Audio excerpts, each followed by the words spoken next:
Salamlayıram hamı. İmişlinin müdafiədə necə qapanmasını hamımız bilirik və oyunda da futbolçulara bu barədə analizdə demişdik.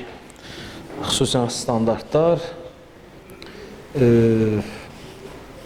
demək olar ki, oyunlarında ən geri dönüş nöqtələridir. Yəni biz də sözünü açıq analiz etmişdik. Sadəcə yenə də o standart vəziyyətdən bir top buraxıb düşündüyümüz oyundan düzdür ikinci taym nə qədər çalışsaq da həmin xətti yara bilmədilər futbolçular.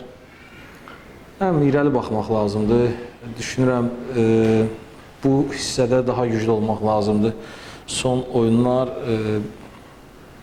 yəni xüsusən son oyunlar daha vacib olacaq. Ona görə möhkəm olub komandanı o qələbələrə səsləmək, hazırlaşdırmaq lazımdır.